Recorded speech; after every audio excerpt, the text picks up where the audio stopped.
증시가 많이 올랐습니다. 어제 새벽 4시에 금리가 0.25% 인상 결정됐을 때는 안 올랐어요. 그런데 30분 뒤에 파월이 이제 기자회견을 하고 나서 증시가 급등을 했거든요. 4시의 발언은 조금 포멀한, 살짝 겁을 줄 수도 있는 단어들이었다 보면은 4시 반의 발언은 희망을 줬어요. 뉘앙스가 바뀌었습니다. 결국 파월의 발언이 증시를 들어 올렸다, 이렇게 볼 수 있는데, 파월의 발언을 보면은 내용들 자체는 다 예상했던 범위들 아니었었어요. 어제 영상대로 파월의 말에서 안 그래도 시장은 꼬투리 하나 잡아가지고 희망을 가질 수도 있다라 봤는데, 파월이 아예 대놓고 떡밥을 하나 던져주죠. 그 단어 하나, 디스인플레이션이라는 단어를 처음으로 흘려버립니다. 작년 11월쯤 나스닥 바닥일 때는 연착륙이라는 단어를 써서 시장을 반등시킨 것처럼 해석의 여지를 남기는 디스플레이션이라는 단어를 썼다는 것 자체가 시장에 큰 영향을 줬고, 다른 하나는 파월 의장도 앞으로의 전망을 헷갈려 한다라는 점이 발언에서 드러났어요. 오늘 발언들을 요약해보면은 방향성이 중구난방이었습니다. 누르는 발언, 들어 올리는 발언, 3월에 지표대로 가겠다라는 회피성 발언, 이 예측 불가들의 발언을 하는데, 이거를 봤을 때는 파월도 동요하고 있다. 그러니까 금리를 계속 올려야 된다라는 거를 과거에는 확신을 했었는데, 이제는 연준도 이것에 대해서 확신을 가지지 못한다라는 거죠. 그러면 3월 달에 점도표는 나와야 되고 예상치들을 발표해야 되는데, 그때는 뭔가 결정을 해줘야 돼요. 그러면 이제 그거에 대해서 본인들도 방향성이 바뀔 수 있어 라는 거를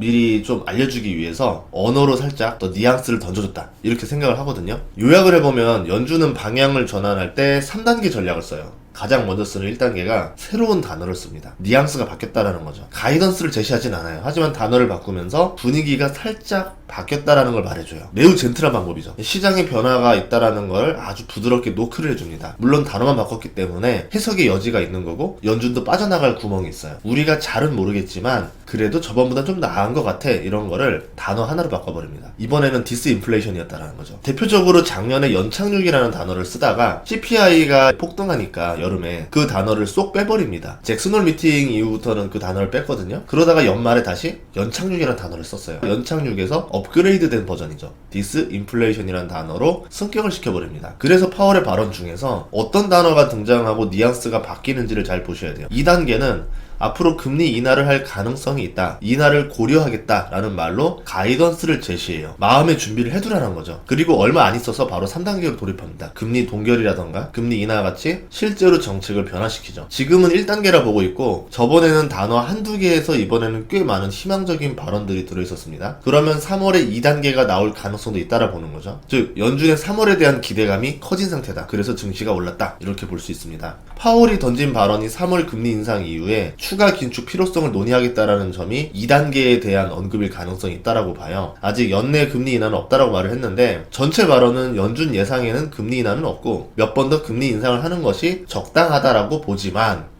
시장이 맞다면 금리 인하를 빠르게 할 수도 있다. 3월 점도표를 봐야 한다라는 거죠. 이 멘트 안에서 위와 아래와 회피성 발언 다 들어있습니다. 근데 시장은 여기서 금리 인하 가능성을 언급했다고 생각할 수도 있다라는 거죠. 시장을 움직인 가장 큰 특징은 디스플레이션을 언급했다라는 거예요. 물론 지표를 보고 3월에 결정하겠다는 언급들을 했지만, 이런 떡밥을 흘렸다라는 거는 3월에 금리 동결도 가능하지 않을까라는 기대감을 줬습니다.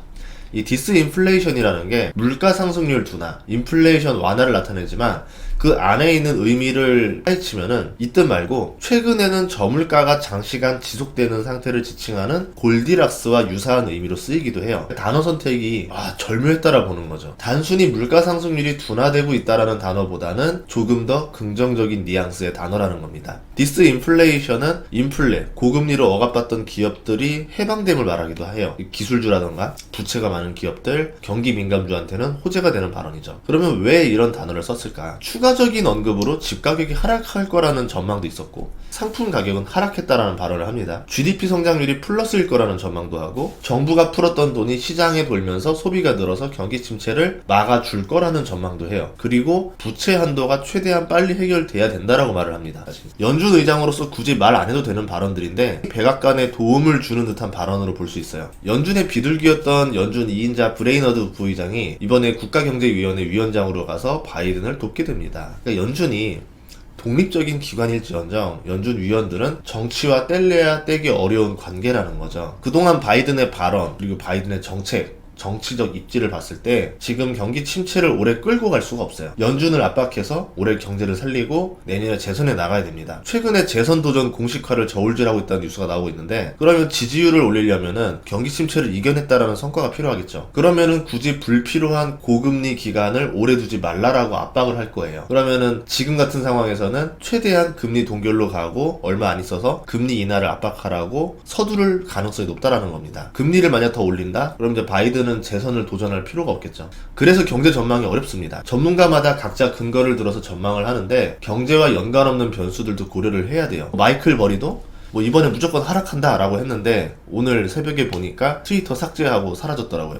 그리고 변수가 어떤 건지 모를 때도 많고 변수 9개를 맞춰도 나머지 1개로 결과가 바뀌기도 합니다. 어쨌든 파월이 지른 불을 볼 때 금리를 더 올려야겠지만 이라는 단어는 by the way 같은 접속사일 수도 있다는 거예요. 50일간 나올 CPI, PCE, 기대인플레, 실업률, 고용들을 보면서 저는 3월의 금리 동결이라던가 금리 인상 중단 발언이 나올 가능성도 매우 높아졌다라고 봅니다. 아직 50일의 시간이 있기 때문에 지표에 따라서 3월에 연준의 발언이 바뀔 수도 있어요. 하지만 지금은 가능성이 더 훨씬 높아졌기 때문에 하루 만에 나스닥이 400포인트나 오른 이유가 이것 때문이라고 봅니다. 물론 우리가 모르는 변수가 또 어딘가에 있을지 몰라요. 그래서 시장을 너무 예상하지는 말고 겸손해야 합니다. 무리한 베팅은 언제든지 위험하다라는 거죠. 하지만 모든 상황이 나아졌을 때까지 지켜보고 투자를 하면은 먹을 게 없다라는 거를 다시 한번 보여주는 모습이었습니다. 적당한 불확실성을 안고 투자해야 되는 게 주식 투자에서 가장 힘든 것 같아요. 다음 시간에도 좋은 정보로 찾아뵙겠습니다. 구독과 좋아요, 알림 설정 부탁드릴게요. 고맙습니다.